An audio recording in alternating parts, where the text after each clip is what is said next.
My stepfather stood at the head of the Thanksgiving table, looked at 26 people who had known me since I was 7 years old, and said, "College was never really in the cards for a girl like Nadia anyway.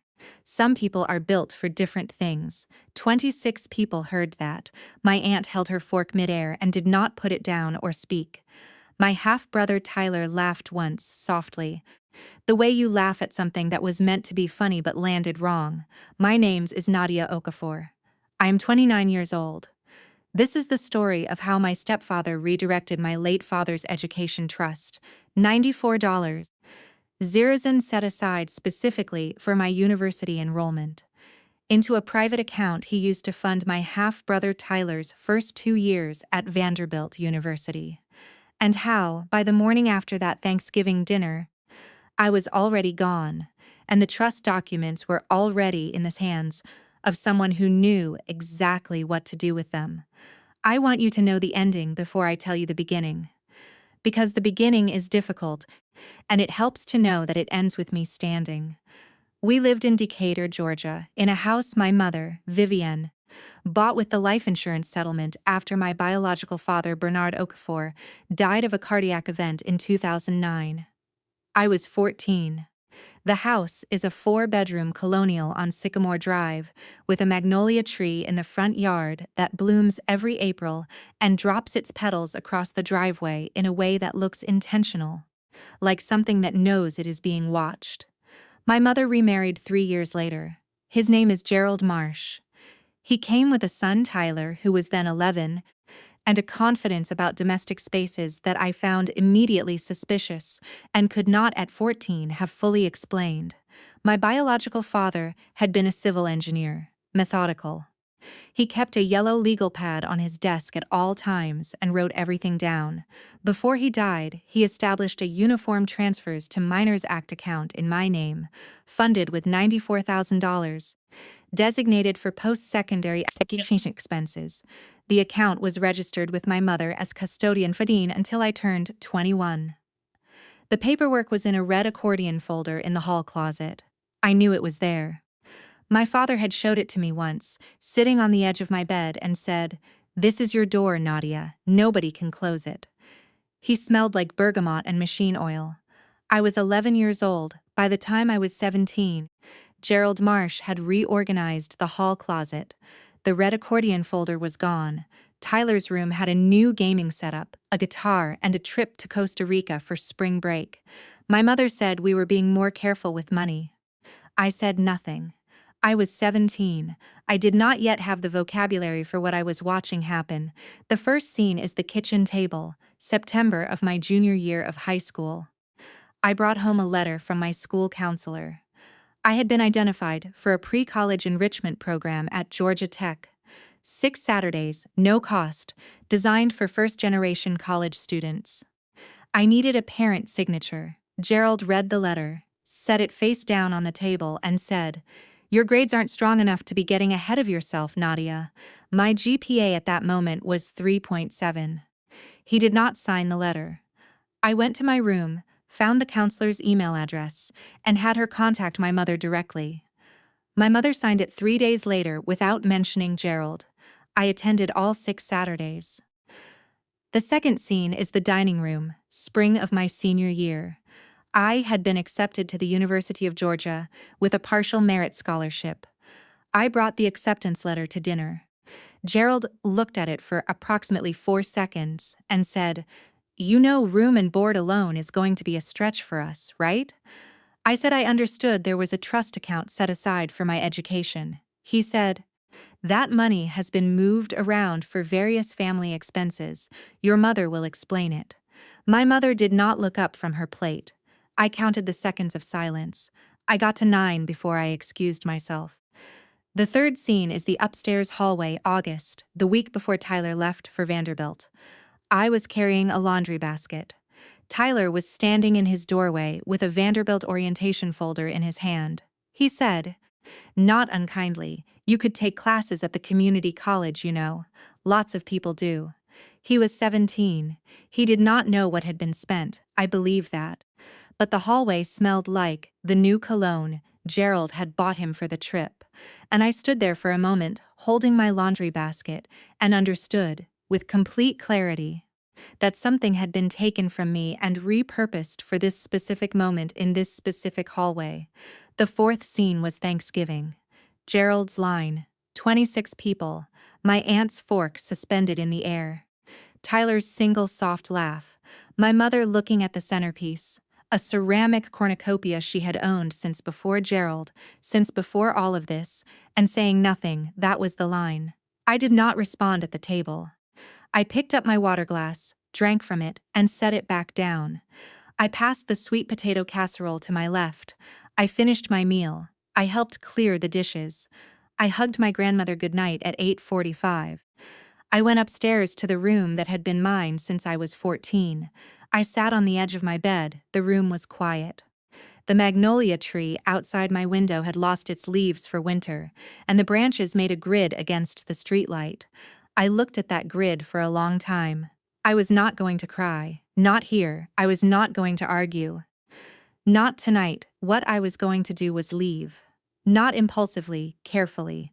With everything I needed and nothing I didn't. I had 3 things I needed to find before morning. The original UTMA account documentation my father had shown me when I was 11. Any bank records I could access, and the phone number of my father's younger sister, Aunt Claudine, who was an attorney in Charlotte, North Carolina, and who had not spoken to my mother in 4 years for reasons I was beginning to fully understand. I opened my laptop. I started with what I knew. I had my father's social security number memorized. He had made me memorize it when I was 10 years old. He said, just in case. He always said just in case.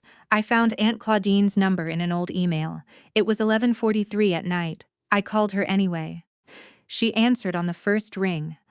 Aunt Claudine Okafor is a probate and estate litigation attorney. She has practiced in Charlotte for 19 years.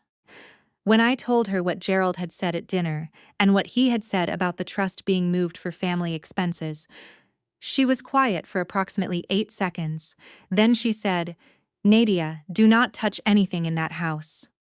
I need you to photograph every document you can find tonight, and send them to me. We are going to find out exactly where that money went." By 2 in the morning, I had photographed the following.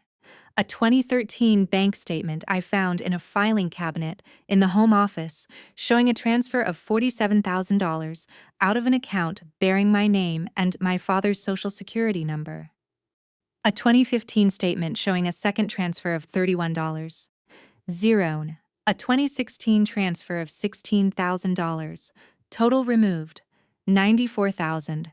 The account had been drained in 3 tranches over 3 years, all while I was in high school. All while Gerald Marsh was the secondary signatory. My mother had added to the custodial account in 2012, 13 months after they married.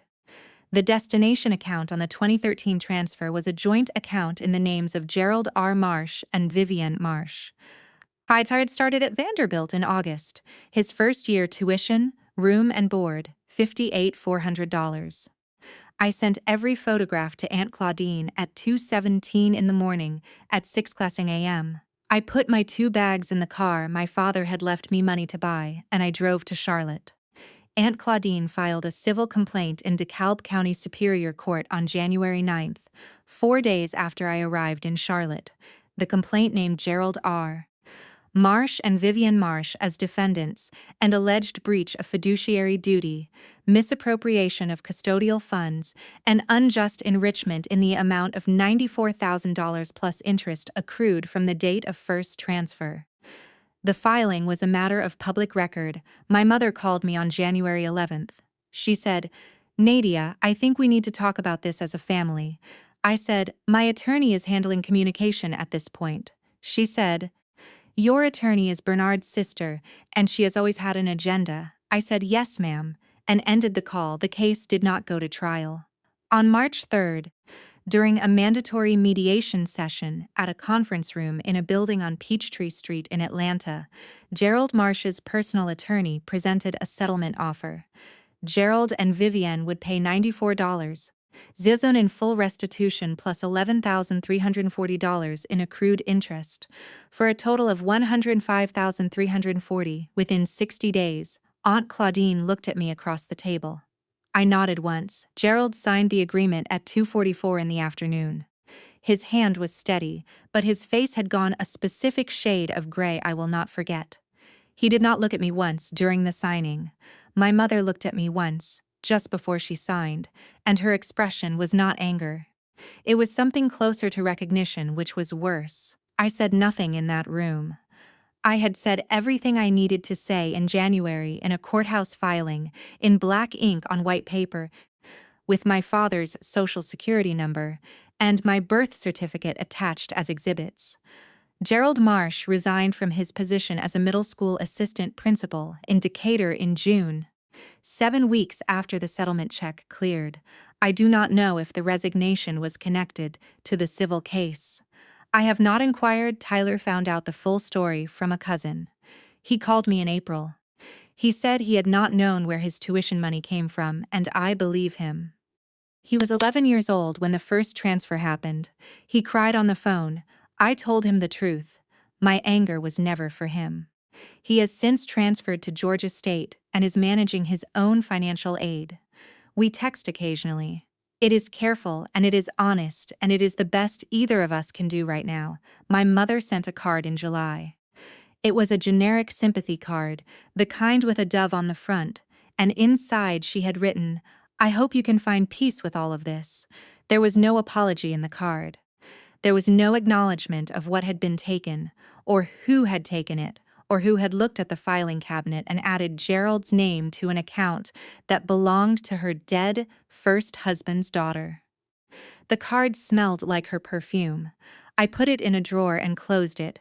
Gerald has not contacted me. He will not. I am writing this from a studio apartment in Charlotte, North Carolina. I enrolled at UNC Charlotte in the spring semester of the year the settlement cleared. I am pursuing a degree in civil engineering. I chose it deliberately. My father was a civil engineer. He kept a yellow legal pad. He wrote everything down. I understand now that he was teaching me something with that habit, not just organization, but the specific discipline of creating a record that outlasts the moment that made it necessary. What I lost is not small. I lost 4 years I should have spent in a university. I lost the version of my adolescence where the red accordion folder stayed in the hall closet and nobody touched it. I lost the easy faith that the people responsible for protecting something will actually protect it. What I gained is harder to name but more durable. I gained Aunt Claudine, who answered on the first ring at 11:43 at night and has not stopped being in my corner since. I gained $105,340 and the knowledge that my father's legal precision, the UTMA account, the documentation, the social security number he made me memorize, held up in a DeKalb County courtroom 20 years after he set it up. He built that door, and when they tried to close it, the frame held. What I understand now is that documentation is love made permanent. My father knew he might not always be there to speak for me, so he wrote it down, he filed it, he made it a matter of record. I come from a man who wrote things down. That is who I am, and no one in any room gets to tell me different.